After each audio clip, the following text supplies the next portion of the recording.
Thank you for joining us. If you are here, it is because it's Monday night, it's 7 p.m., and you're joining us at the CARES program, Expert Speaker Series. CARES program, if this is your first time hearing us either online or in person, CARES program stands for Communities and Relatives Empowered for Support. And the support is for family members who are working with someone with substance misuse issues. So alcohol, drug addiction. If you are a family member or a friend and you want to learn how to help or how to process the journey that you're on, this is your space. Every Monday night, we gather with a new expert speaker. We find individuals who have personal and professional experience in this space to share information with us. The goal of our program is very simple in 3 words: to educate, provide support, and deliver on resources. So tonight, we have a very special guest who is joining us for the second time on our stage here, Dr. David Clemons, who is a clinical psychologist who has extensive experience working with individuals, couples, families, specifically in the area of addiction with a specific interest on working with caregivers, the family members. And so we're very excited to have you here, Dr. Clemons. Thank you. Thank you for coming back. Of course, yeah, thanks for having me. As it works with our expert speaker series here, honestly, with that intro, we're here to hear you and hear what you have for us. So I hand over the microphone, and if it's okay, I might sprinkle in a couple questions here and there, Yes. And then we'll open up space at the very end for anyone online or here in person that will have a question for you. So Great. all yours. Thank you. Thanks for having me. It's good to be here again. And so let's have a conversation. The topic tonight I was asked to speak on, which I'm really glad to speak on, is learning to care for ourselves, learning to care for myself when caring for others. In addition to being a psychologist, I also have faced addiction.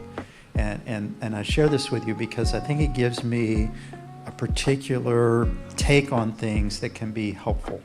And I faced addiction in myself. I'm in long-term recovery now for 38 years. And certainly I grew up in an alcoholic household. Both my parents were afflicted with this illness, and so faced it there, and then again in one of my children, one of my oldest child, who now has 6 years of sobriety, thank God, and is doing well. So I have I come tonight with that perspective so that I can hopefully talk together with you as opposed to talking to you, if that makes sense, and share from a place of both being a professional who looks at this and treats this, but also as a person who's had to walk through these things that I'm going to share with you tonight, and knows what it's like, knows what the challenges are, knows what the experiences are like, and so I hope that gives me a bit of unique perspective that can be helpful to you. I really want to acknowledge the courage of being here tonight, and for those of you online as well, for joining us. It takes courage to walk through these issues, and I respect that. Having had to do it myself, I know what we're up against here, and I kind of want to start about talking about the challenges that we face when we're dealing with a family member, a loved one, a person we really care about who is in the throes of active addiction. And I'm looking at it through that lens, right, of what it's like when they're active, when that person in our life is in the throes of the disease that I consider, and I think this is a largely held professional opinion, to be progressive in nature, and in particular, meaning that I think I shared this last time. My own view of it is that of similar to other diseases such as cancer. And in cancer, you have different stages, right? And we're familiar with those. Our doctor, stage 4 and stage 3 and stage 2. And it's true of addiction as well, in my view. A person in stage 1 cancer is like, "Doc, I feel fine. I don't know what you're talking about. I feel fine, right?"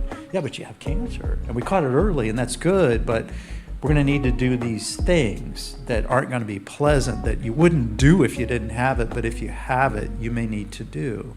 And I look at addiction very similarly, right? Is that stage 1 addiction is not what it looks like at the end.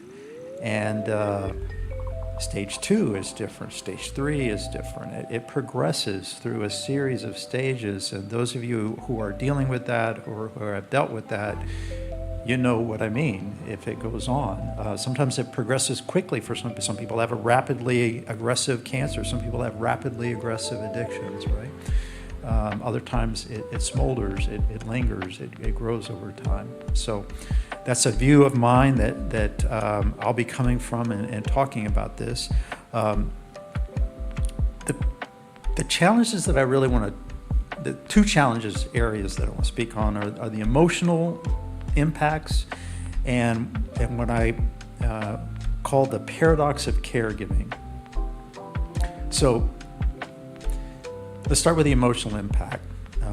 Let's talk about some of the emotions that we go through when we're dealing with a family member. And I'd welcome hearing from you. I'm going to present some that I'm familiar with, but if anybody has ones that I don't think of or that you think would be relevant, I'd welcome you sharing that. It's disruptive, right? The process of active addiction is very disruptive to our lives. There's disappointment, fear, shame, right? We don't want anyone to know maybe what's going on or how our loved one is failing in some common ways in life, some common areas. They're failing to function, they're failing to perform. The isolation that we can feel because we begin to withdraw from friendships, maybe because we are ashamed or embarrassed, or because maybe we've talked about it to a point that we can tell that other person's uncomfortable, they don't understand. We begin to maybe have more responsibilities around the house, or if they live at home because they're not keeping up their end of things, but it's a very isolating disease for those of us in the caregiving position, as well as for the addict, for the alcoholic. Self-blame. We might know better, we might not, but we tend to feel as if there's something we ought to be able to do, or maybe we should have done, or something we did to cause what's happening, right? Anger and resentment, right? We've been hurt, we've been burned, we've been manipulated, we've been lied to, maybe things have been stolen of ours. Boundaries have been crossed in a lot of different ways. We've been embarrassed in public, maybe. There's a lot of anger and resentment that builds up too. And so that's certainly one of the impacts. And the last two I have are just if you've been here, you know what it is, utter despair. You reach a point at which there's just nothing you've tried so many things. You've tried being kinder, nicer, more helpful. You've tried doing more. You've tried doing less. You've tried being angry. You've tried attacking the substance, maybe getting rid of things, trying to cut them off, scolding, nagging, giving advice, not doing any of those things. You've tried everything. And it doesn't get any better. It only gets worse. And I think we each of us at one point or another reach a point of just utter despair where we feel absolutely helpless or hopeless about the situation, right? And I think the last thing that I want to touch on is a grief, a loss. And it can be hard to put our finger on it because we think of grief and loss as death, right? And they haven't died, or maybe things haven't gotten to a point where there's like loss of the kind that you might, check the box for. But having them in this state of poor functioning, of betrayal of these things is a real loss. they don't feel like your loved one anymore, right? They're betraying who they've been maybe before, or what they, it's like, who is this person? I want my person back.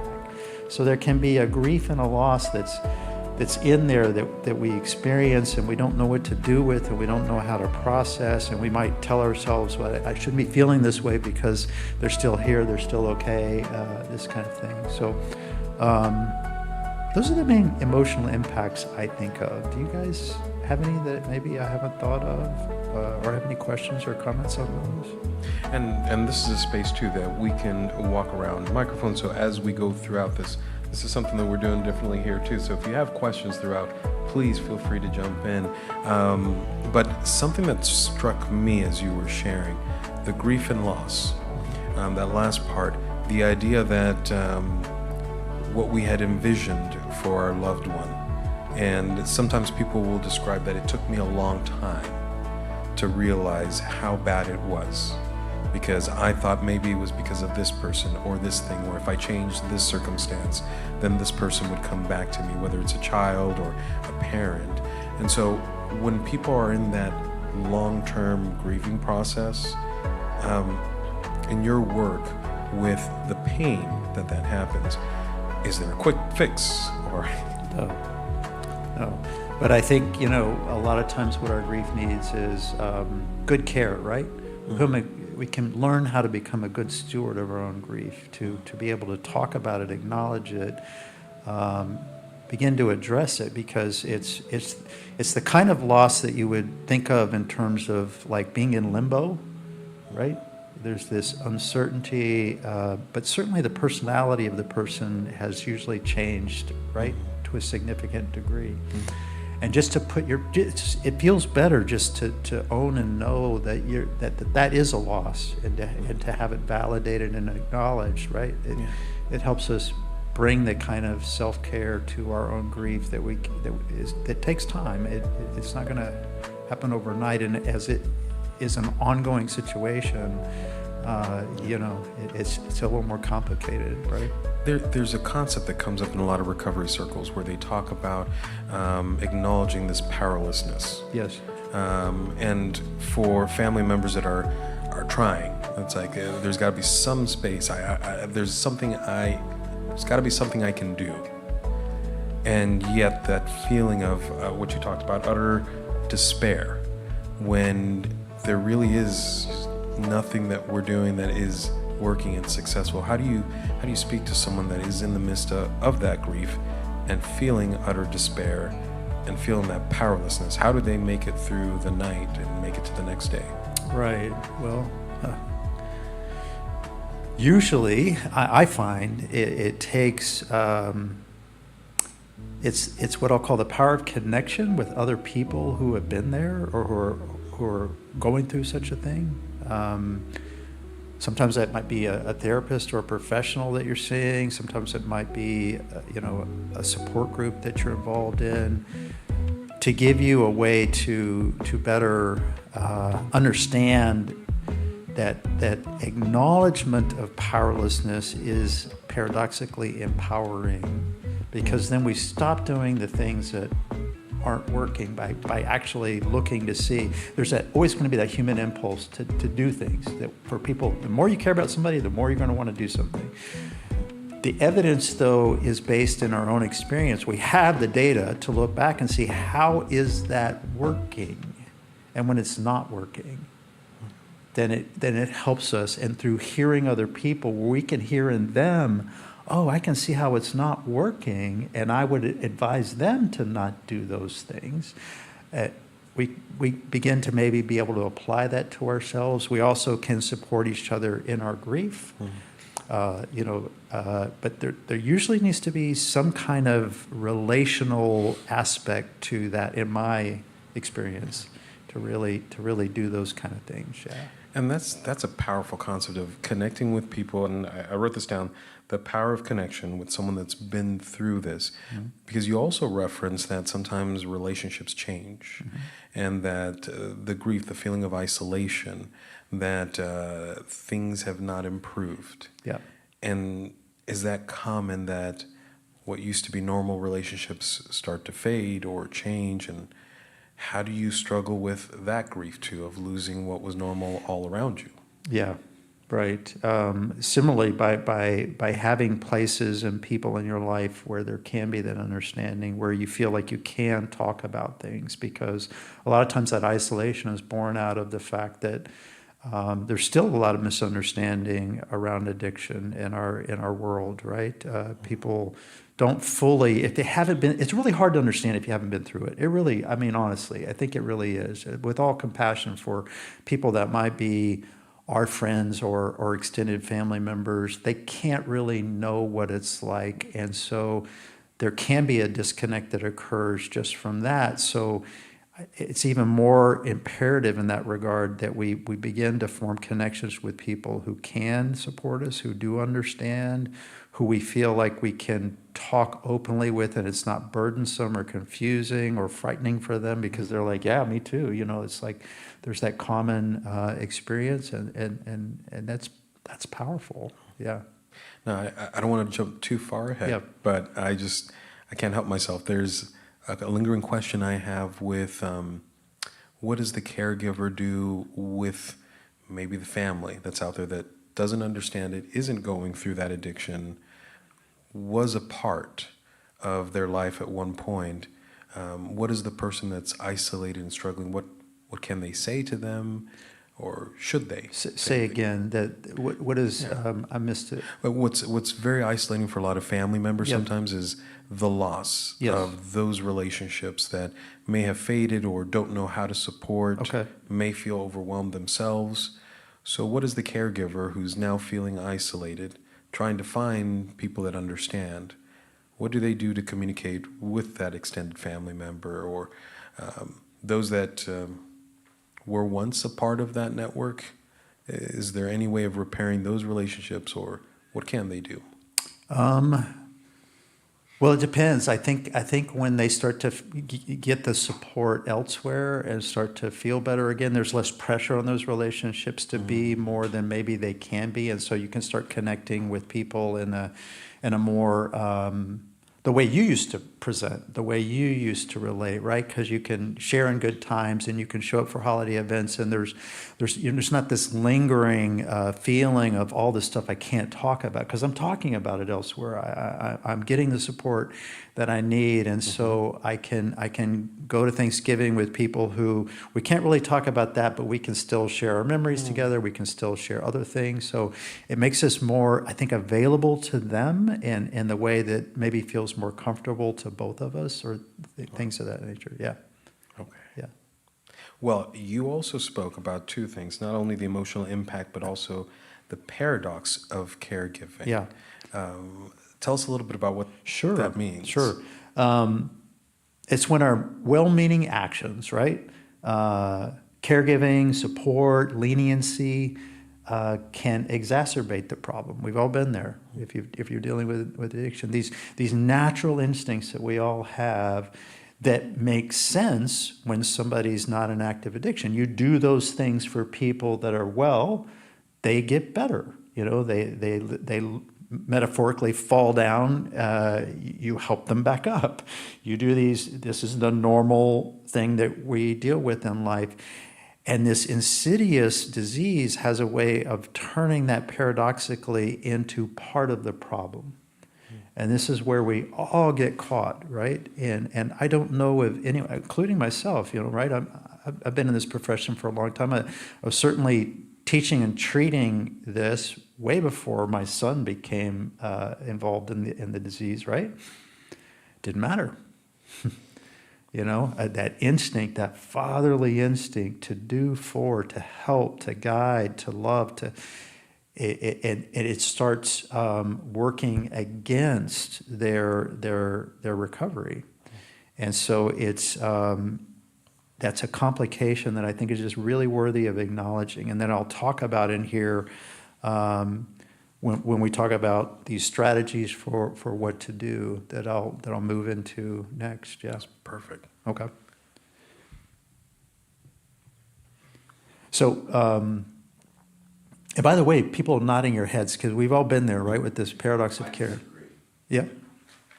And we've got a microphone going on. So it's a good space here for questions, feedback here as well. So.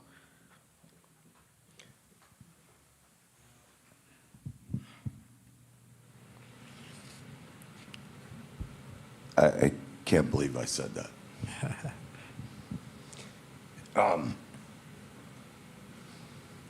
I've seen both ends of it. You know, I talked last week about the seasons of life and people saying they're okay and now they're dead.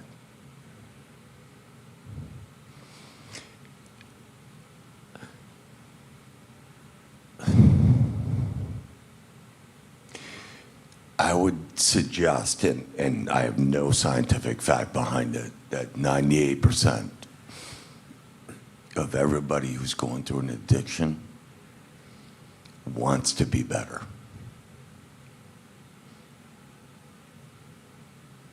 I don't know what the stats are, but that's what I believe. And if I can add to that, it's an interesting comment that we have that there is this desire to want to get better. There's also a desire, and thank you for the feedback as well. There's a desire to want to get better. There's a desire for the family members to make things right.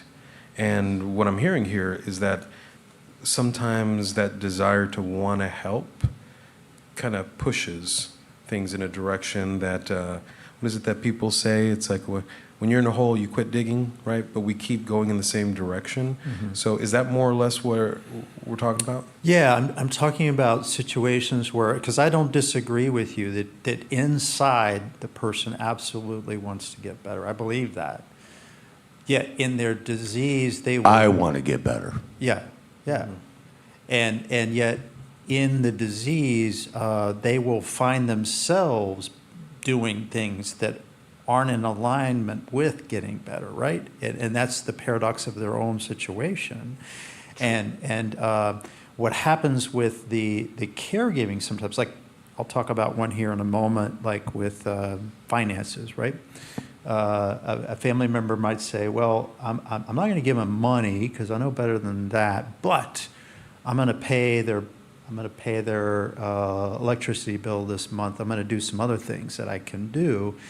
And I'm going to pay it directly, so I'm not going to be giving money because I would worry that would just go straight in their addiction. Well, if they do this, then what can happen is the person in the addiction cycle can then begin to go, well, now I got more money to spend on my.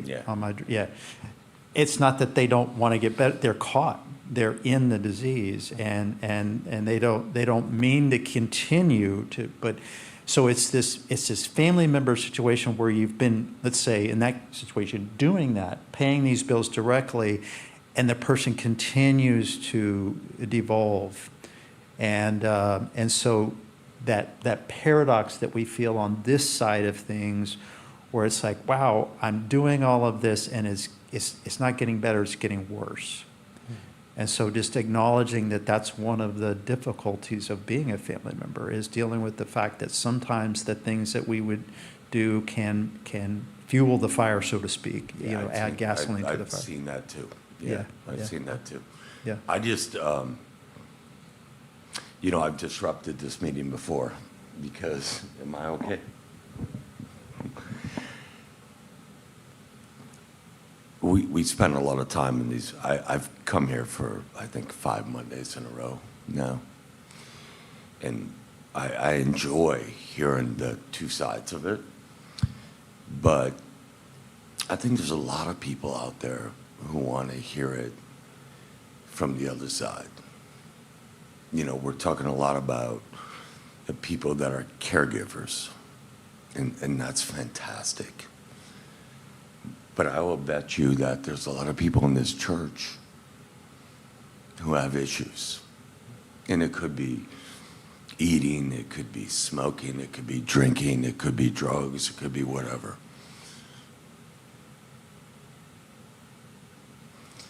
I'm sorry. I'm sorry. No, thank you. And thank you for that. This is really interesting because there are two sides. There is the individual who is the caregiver, the family member, and that's a big part of what we do in the program, is supporting those individuals. But there's also very real the individual that is struggling and going through the addiction and the pain that happens. Sure. And Dr. Clemons, if I may, and with all respect here, because you referenced this at the very beginning, you are in a very unique position, having been the person who is in sobriety, has gone through addiction, but also is the caregiver and the family dynamics. And if you could speak for a moment about that dynamic of when we find individuals who are with that experience, understand the struggle, and then also having to kind of almost balance these two roles. They can, in the sense that I think from both angles, the really important thing is the acknowledgement that we're dealing with a disease. Yeah. And what that really means. It's an illness. The person doesn't choose the illness. The person doesn't want to have the illness. They're caught in it, as well as the family members being caught in it. So it's just a matter of which quote side of that catching there is, right? But it's a horrible talk about despair. Talk about shame, talk about isolation, talk about all of these things fit for. There's no different for the person in the addiction and what they're feeling, what they're going through. Absolutely. So I appreciate your willingness to speak up and talk, to have the courage to, not everybody would, to talk about that. And it's very relevant. It's ironic how the disease cuts both ways in terms of all those impacts I'm talking about. Absolutely. That's for the addict as well. Yep. And sometimes it's a lonely space to not know what to do or where to go. And you spoke about strategies, interventions, specific things that people can do. What would you recommend then? Well, so self-care strategies, I kind of have three topic areas. One is setting boundaries, and if we have time, I don't know if we need to try to end at 7:30, do we? Oh, we got plenty of time. Okay. Yes. Okay. So I have a few slides I'll show on that in a minute, but the other things I'd like to talk about are prioritizing, your own well-being as the caregiver, and educating yourself, right? Some of the pillars that you spoke to earlier. In terms of prioritizing well-being, these are probably nothing new here, right? But I think it's just really important to understand how easily we can neglect these things when we're dealing with this issue, and how important they are. Things like exercise on the regular, meditation, hobbies, that can bring you joy. I like to think of it as three primary things, right? When you want to just keep it real simple about things that for self-care is forms of community, forms of spirituality, and forms of movement, exercise. Put those three things together, you have a pretty good formula for getting some breathing room, getting some care into your system. Super easy to neglect. I've not met anyone in this situation that isn't falling short on all of those things, and rightly so. But there's this feeling like I can't. There's so much chaos. And it's almost like and treating this disease is often doing the opposite of what the brain is telling us, right? Where it's like, actually, because of this chaos, you need to do these things, because check it out, you haven't been, and how's the chaos? Well, it's growing. It's getting worse. Yes, right. So trust me when I suggest that you do these things and then check out the result of that. Give it a go, right? And so encouraging people like each other, and ourselves to get those three things going. It makes a huge difference in the way I look at it is this. If you're a family member, you're walking along, this is kind of a rudimentary example, pardon me, but and you're in the jungle and that family member falls into the quicksand, right? Do you jump in the quicksand after them to save them? No, you don't do that. Now, the instinct might be to do that because they're in there and they're getting up to their neck and it's starting to get, but instead what you do is you stand on firm ground yourself where you have options, where you can be creative, where you can find things that you might lower down to them, where you can encourage them, where you can do all kinds of things. But if you lose the ground that you're standing on, you can do nothing. And so it's of that kind of thinking that we have to operate. We can understand, the instinct to jump in and go after them, but we know by the nature of the quicksand that that's just going to render us, useless. It will not help. So I like to think of it like that. So these three things, it's about getting ground under our feet, right? And educating yourself, learning more about addiction, coming to these kinds of meetings, reading about addiction, sharing with other people who have experience that you can glean.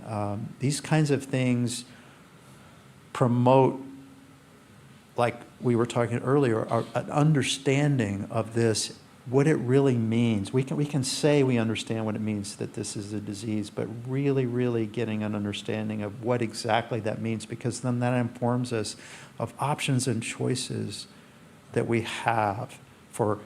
It's understanding quicksand, for example. When you really understand the diet, you won't get in it because you understand. You better understand what the dynamics are of that substance and why to stand on the firm ground and how you can help that doesn't involve losing your ground, right? So I'd like to maybe just shift to the slides on setting boundaries, because that's a particularly difficult topic that I think if I can give you some specific guidance and input on, that it might be helpful. Yeah.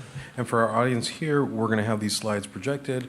Over here, we'll be able to see that. For audience online, you'll also be able to see this as it's streaming here.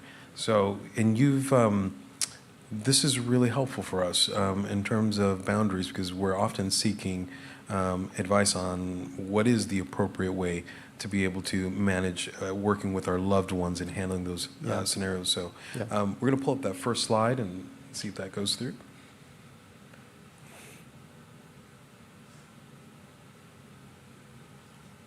Okay, great. So I touched on this one, and I will suggest to you that these are options, these are suggestions, these are ways to consider boundaries, right? Because we each have to work within the context of our own situation, and it's often good to work with a professional one-on-one with the nuances of the situation that you're in, rather than kind of broad, advice about this, because it gets very specific, in certain situations. So I touched on this one. Setting financial boundaries means not giving money that might be used to sustain the addiction. That's it, right? Instead, funds should be directed toward recovery. Be all down for paying for things like therapy, or contributing toward therapy or treatment, or things that are about them getting well. What are you willing to do to get well? Happy to fund that. Want to fund that. We want to support you in these ways. We believe, though, you need that, and can't really fund things that we have been, or that aren't about that, because it's like putting that first. Make sense? It also helps the individual face the consequences of their addiction, right? Meaning that there are natural consequences that occur that are financial, and so when we don't interrupt that cycle, it allows them to begin to feel that impingement, because when we're in the disease, a lot of times the only thing that breaks through to us is the realities of the consequences, right? When I told this maybe last time, we had an intervention for my son, and this shows my bias, but we write these long, love letters basically to your loved one about how much you love them, and you write an impact letter too. But these are some impacts of what things you've done and what it's felt like and what it's done, and this kind of thing. when he would later kind of get out of the throes of the compromised place of addiction, where you're in the denial and you're in the fighting of it still, when he would wake up, so to speak, in treatment, he went to a long-term program, so he was in there for a bit. I asked him, I said, so what was it? Because he thanked us at this point. Thank you for getting me here. I know I fought you, but I really appreciate it. I need to be here. I said, well, what was it? He said, honestly, Dad, it was when I knew that you weren't going to support me, that there was no place for me to live, and that if I didn't go, I had no other choices. That spoke to me about the nature of this disease, right?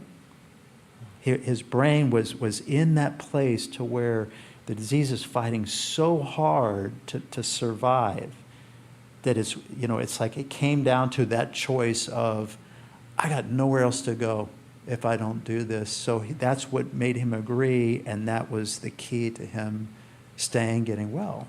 So taught me a lot about this idea of not inadvertently supporting things that keep the addiction going. And that's what we're looking at. We're looking at boundaries or financial support.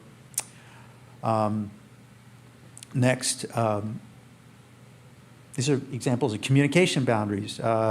We might want to limit time we spent on conversations where the person may be focusing negatively on other people or on their circumstances. This isn't always the case, but sometimes these conversations can occur where our loved one is caught in, they feel maybe victimized by the world, by what's happening. They don't understand yet they have a disease. It doesn't do any good to spend a lot of time in these conversations with them. So trying to limit time in those kind of conversations, it really doesn't help them get well. And so the other key is that it's very emotionally draining because we are hearing in them the lack of responsibility and personal accountability for their actions or their inactions or the things that are going on in their lives that would improve if they were, if they were well and not in this illness, right? And so it can be very emotionally draining to try to do that. So that's a recommendation. And these next two slides are near and dear to my heart. I really want to focus on these for a few minutes here because it's based on it's kind of a poem. It's kind of not, but some of you may have seen it. But I've got a handout that I'm going to give to you that has this on it, so don't worry. You'll get these. But it's called Letting Go. And we'll just go through these together. To let go does not mean to stop caring. It means I can't do it for someone else. To let go is not to cut myself off. It's the realization I can't control another. To let go is not to enable, but to allow learning from natural consequences. To let go is to admit powerlessness, which you touched on earlier, which means the outcome is not in my hands. To let go is to not to try to change or blame another, it's to make the most of myself. To let go is not to care for, but to care about. To let go is not to fix, but to be supportive. To let go is not to judge, but to allow another to be a human being. Did I get through all of them? I must have gone through these. Oh, wait, here we go. Sorry. To let go is not to be in the middle arranging all the outcomes, but to allow others to affect their destinies. To let go is to not be protective. It is to permit another to face reality. To let go is not to nag, scold, or argue, but to search out my own shortcomings and correct them. To let go is not to adjust everything to my desires, but to take each day as it comes and cherish myself in it. To let go is not to criticize and regulate anybody, but to try to become what I dream I can be. To let go is not to regret the past, but to grow and live for the future. To let go is to fear less and to love more. I'll share one more personal story about my son's illness, addiction, when there was a growing place of realization that this is indeed what was happening in our lives.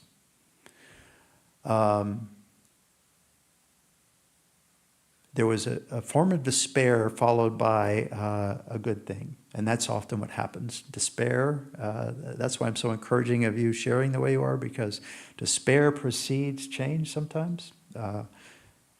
Utter despair. And we've been doing all kinds of things, trying all kinds of things to change what was happening, to intervene, all this stuff. And we made a pact with each other. We got on our knees and we said a prayer. And in that prayer, what we agreed to was, I don't know what we do from here. Neither one of us knows what to do. But whatever we do, we're going to do out of love. Period. No more fear. Amen. And when we did that, I'm telling you, everything began to change. No more fear. Love. That's going to be the guide. Without any kind of strategy, without any kind of plan, other than that. That was getting it right, putting principle above, everything else. And so I just wanted to share that with you. Last slide. Reinforcing professional support systems, right? It's if the person is living with you and it's at all possible, it should be imperative that they participate in 12-step programs or some kind of treatment or a recovery program, some kind of therapy. So again, that you're saying, just like you would if they had a heart condition, if they had any other illness, that you prioritize this. The addict is sometimes incapable of prioritizing that, because prioritizing would mean them letting go of something that they find threatening to let go of. And so we sometimes have to make these kind of boundaries with them. But that's one that I would really do, because otherwise we do take on the role of therapist. I have that in here, avoid taking on the role of therapist. It's very, very common. And you can consider, making your support of them conditional on them doing the basics of, just like going like you would if you had a heart condition. Need you to take care of this, go to the doctor, to take these steps towards. It's okay to have your illness. It's not okay to not treat it, right? That's the difference. Yeah. And so that's really the gist of what I wanted to share tonight. Thank you, Dr. Clemons, for sharing this, and we're not letting you go just yet. Yeah, absolutely. We value your expertise and what you're sharing with us, and we want to open up the space. This is a time where we pass around a microphone to the audience, and for those online, if you have questions, to go ahead and submit them either through the YouTube channel for us to work that, but we'll also have a microphone going here live. And just a quick reminder, because this is live, we just ask that as you share, please be mindful of excluding, omitting any names. Feel free to refer as a loved one or a family member if you'd like to. Also know that this is a very confidential space, so what is being projected here live is really just up here. So you'll hear voices, but you won't see faces in the crowd, and that's with intentionality to make sure to protect that.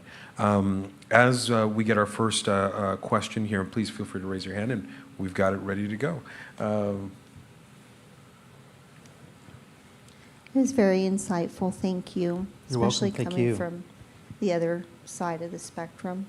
There's something you mentioned about the emotional impact. You know what I found was interesting is as you went through, like, the active addiction is disruptive, isolation, withdrawal from friendship, not taking care of responsibility, anger and resentment, other despair, or grief or loss, broken relationships. All of that recapped is the same for the person struggling with addiction versus the caregiver. So I found that interesting, based on what this gentleman was saying.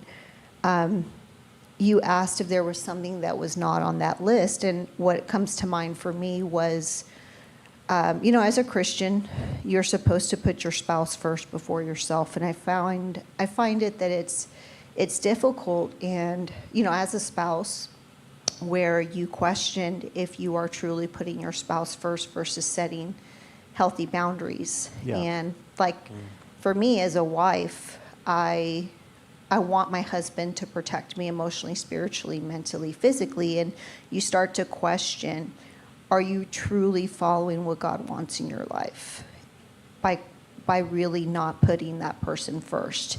And I guess it's more of a thought, like for me, if you're faith-based, that's something that you should consider or would cross your mind, and that's something I personally struggle with.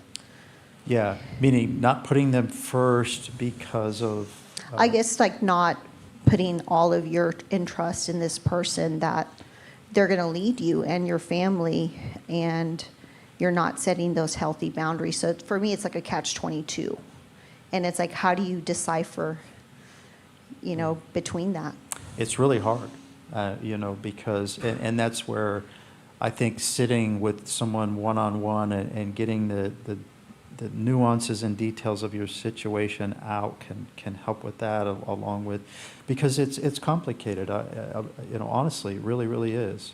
And keep in mind the inherent paradoxes of things, right? Because sometimes what quoted putting someone first is just like is the opposite of what it may seem, right? Again, when we're not dealing with addiction, it can be much more straightforward. But when we are, do you think I wanted to tell my son, you can't live here and we're cutting you off? You think that was the hardest thing I've ever done in my life? The last thing on earth I wanted to ever say or do. You know why I did it? Love. Put him first, so to speak, instead of my own need to feel this thing that I wanted to feel, which is I sacrificed that because the professionals that were guiding us were right and they could see the situation. And so we listened to that input, because as a dad, I'm not coming up with that. Let me tell you, that's not what I'm coming up with. But the people that were helping us could point it out to us, and I could tell they weren't coming from a place. They were recovering addicts themselves. They were coming from a place of loving concern, and it was obvious. And so we put him first that day by telling him, you can't live here anymore if you're going to treat. It was a weird paradoxical kind of thing. And so that's the kind of thing that occurs when you're walking through this. It's very, very, very hard. It is, yeah. And you can't get there with logic alone. Yeah. Thank you. We'll have the microphone moving around. Anyone else with another question? Great. Thank you so much. You mentioned your own personal, 38 plus years, and you mentioned reaching out for 12-step help and other. Can you expand a little bit more on that, so that for people that don't know what that is, and kind of 12-step help? Mm-hmm. Yeah. And on both sides of it? Oh, both sides of it. Yeah. Yes. Mm-hmm. Okay. Absolutely. Sure.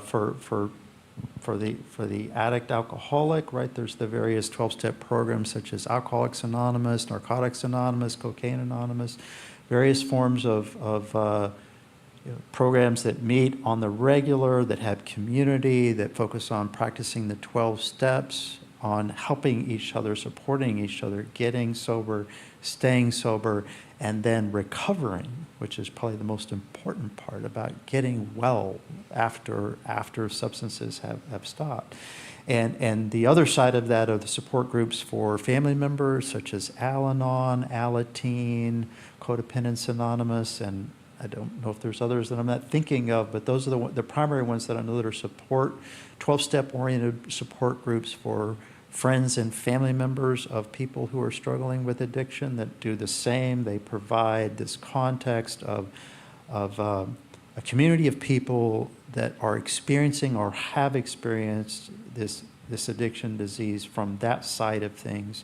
The practices that support personal recovery for the person on this side of things, which is some of those things we talked about, self-care, boundaries, some of the questions you were asking, how to negotiate these difficulties by sharing together, by practicing the 12 steps themselves from that angle. So yeah, that's what's available in terms of the 12-step community. And we have time for one more question. Oh, here we go again. Sorry. No, you're good.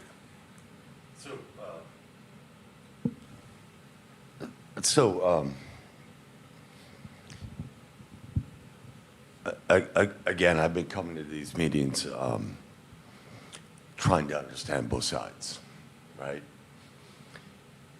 But and you probably can't answer this question, but how, in your view, because a lot of drug or alcohol addiction is a coping mechanism, right? If you ask a man how he's doing, he's going to say he's fine. We were born and bred that way. We're fine. Take on the world. You know? What is the, and I get that there's people that have a proclivity or whatever the right word is to addiction, but how do we see it coming? And like, how do we get ahead of it? How do we prevent it from being like the way we cope? Does this make any sense at all to you two? Or am I just... So after kind of the disease has taken hold, I don't believe we can prevent it from being the way that we cope. We can recover from that. There's a kind of admitting that that's a way that we're coping for sure, but also it moves beyond that. It becomes the thing that then is creating the problems that we're coping with. Right. So it's this wicked self-reinforcing thing, right? The more we do it, the more ashamed we feel, the more we drink because we feel ashamed. You see, this kind of thing is happening. So it's this vicious self-reinforcing cycle that we have to have the courage to begin to get the help we need, because most of us can't stop that on our own. We can't. And so that's that power of that powerlessness. When we admit that to ourselves, I can't seem to stop doing this. Despite what I know, despite what I want, I can't stop. Right. Then we become kind of more ready for help. With help, we can begin the process of no longer using it for that coping, which will, ironically, all the things we're coping for will get a lot better. It's not uncommon for a person in early recovery to have this wonderful experience. Like I always when I'm talking to somebody who's right at the doorstep and they're really contemplating this process, and we'll start talking about, they usually raise a topic about a fear of abstinence, abstinence. Yeah, that's part of it. And they look terrified, right? And yeah, because the fear is, I'm going to give up everything. Coping, the way I deal, the way I de-stress, the way I separate from the problems, the pain. I'm going to give up everything in exchange for nothing. Yeah.